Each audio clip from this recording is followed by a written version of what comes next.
Families, like it or not, we've all got to depend on them, and these tough times have pushed many families closer together, both figuratively and literally.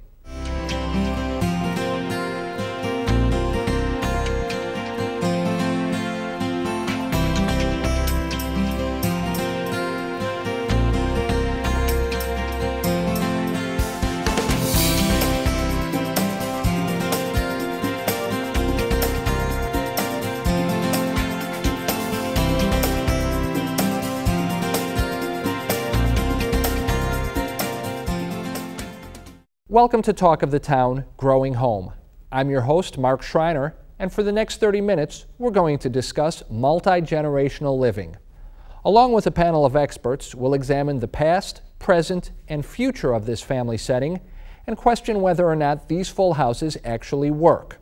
We'll also meet a family who is discovering what it takes for 3 generations to coexist under one roof. As with any story worth telling, our exploration of the multi-gen family starts many years ago. If I asked you to imagine what American families looked like a few decades ago, what would you see? Did you picture a family that looks like the Cleavers? Well, thoughts can be deceiving. Families of that era were not all the stereotypical nuclear family: mom, dad, and 2.3 children. During the 1940s and in the aftermath of the Great Depression of the 1930s, approximately 1 out of every 4 households could be characterized as by being multi-generational. But what is a multi-gen family? The Pew Research Center defines 3 different kinds of households as multi-gen. 2 generations, parents and adult children ages 25 and up. 3 generations, parents, adult children, and grandchildren. And skipped generation, grandparents and grandchildren without parents. The number of multi-gen American families was stable until World War II. The baby boom and the growth of the suburbs played a major role in the shift. 2 things readily come to mind. One was the GI Bill. Another was the FHA homes, which you could buy a home with very little money down, very reasonable payments, and returning GIs along with people, ordinary individuals, were for the first time ever, and maybe the first time and even in several generations, were able to buy their own home. With fewer obligations to be under one roof, people chose to spread out. By 1960, just 15% of American families were living in a multi-generational household. By 1980, that number was only 12%. But by the end of the 80s, things started to change again. The immigrant population boomed. People were waiting to get married and start families. Multi-gen homes were back on the increase.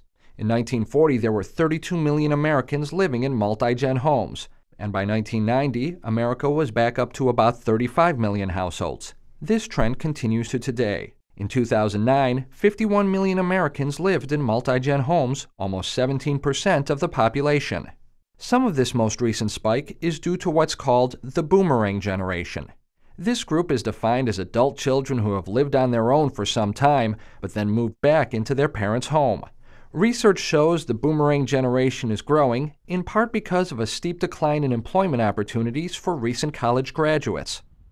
I even think there's a great number of people who have middle age, who have lost their homes to foreclosure and had to move in with elderly parents and grandparents and come in with them, maybe their own siblings. And with the number of multi-gen homes continuing to grow, will this trend end? And if so, when? Joining me today to ponder this question is USF Director of Psychology, Dr. Vicki Fairs, licensed marriage and family therapist, Karen Blandon, and social analyst, Lillian Lima. Thanks for joining us today.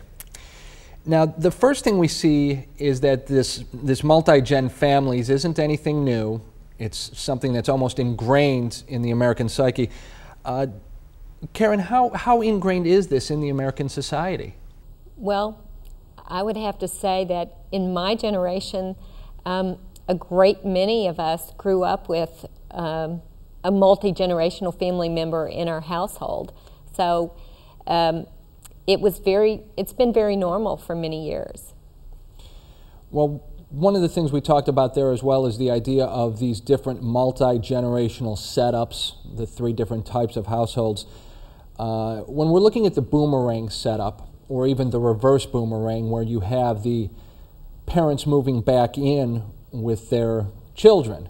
In the case of even one of the students taking part today, I understand that her mom had to move back in for at least an economic reason. Why are we seeing this? What are some of the different reasons, Dr. Ferris, that we're seeing these families coming back together? It seems that a lot of it is economic, where either young adult children are having a hard time on their own and need their parents' support financially, need a place to live, perhaps to save money, to get out on their own again.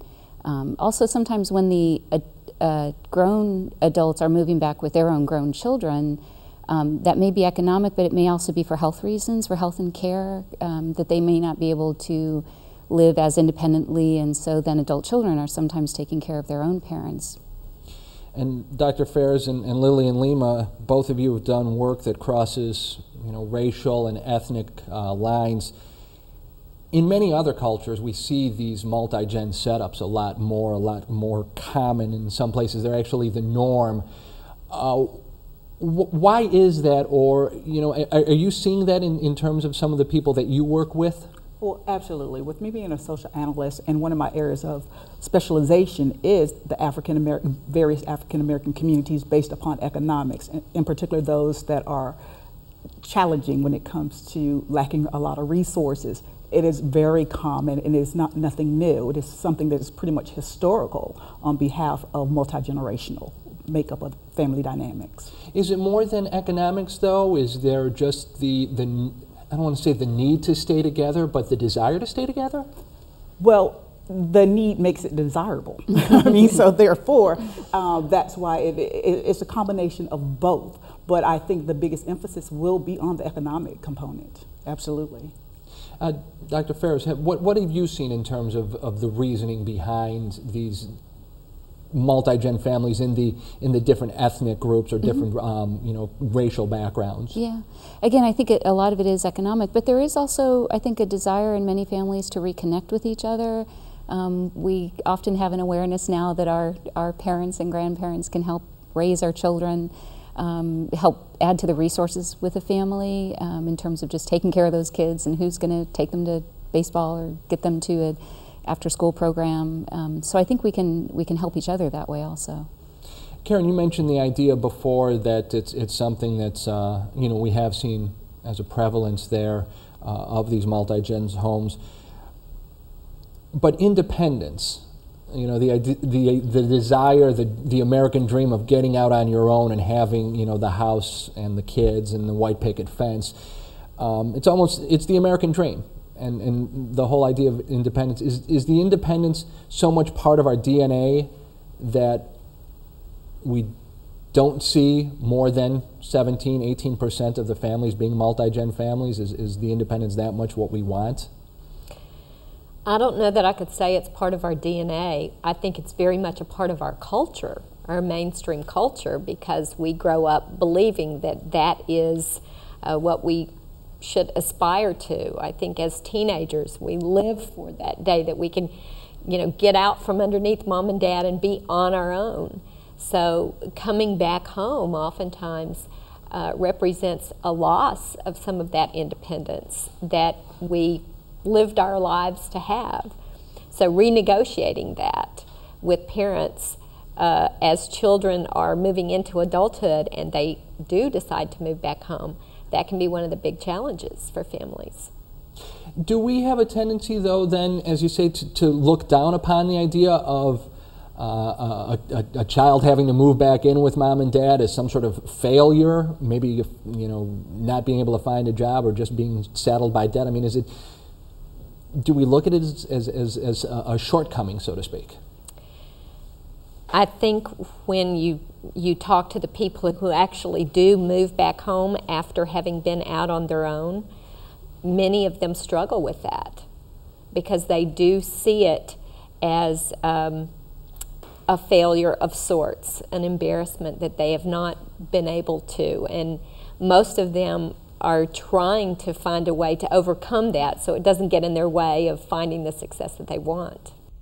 Well, there's no doubt that the economy is one of the main reasons contributing to the re-rise of the multi-generational household. In fact, here's a perfect example of a family who is experiencing this issue firsthand. Rick and Patty Riganti spent 25 years chasing after their 3 sons and watching them grow up. As you might expect, things were hectic and they were always on the go. But last year, their youngest went to college and Rick and Patty finally had an empty nest. Everything changed this past June when their oldest, Tyler, moved back in with his wife, Alicia, and their son, Carter. This new multi-generational arrangement presents some challenges. Grocery shopping. They have a habit of going shopping on Sundays, I believe. Sometimes we'll run out of milk on a Tuesday or a Thursday. It's coordinating our shopping days and knowing what to buy. They've not been here long enough so that we know how much of the quantities of food to buy at a certain time. But for Rick and Patty, the chance to bond with Tyler, Alicia, and Carter outweigh any small headache. Well, I think family moving brings you closer together, and I've always been close to my boys, so I would recommend it. I would recommend it 100%. I enjoy having them here. I enjoy having the younger family here. I just think just brings you closer. Tyler and Alicia met as kids and began dating in middle school. Together ever since, they've already experienced several important milestones. With the birth of their son, Tyler and Alicia thought it would be best to move in with his parents in order to reach their family goals, like buying their own house in the next 5 years. We were rented an apartment. We rented a house before, so we were renting, and it was just a situation that we had built up a lot of debt, and we didn't want to rent anymore. While the move back home comes with benefits, Tyler and Alicia have definitely seen some rough patches. I've always been very independent financially. I've always paid my own bills. So now, obviously, then we get married, and he and I do it together.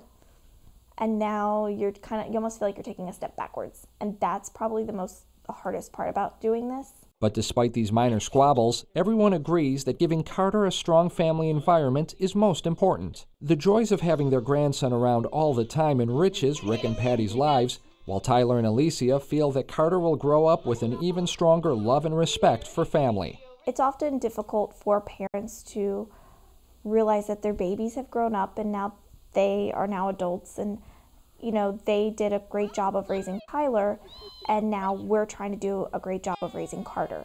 And perhaps most importantly, the Rigantis understand that their living situation is a process in which they are all growing and learning.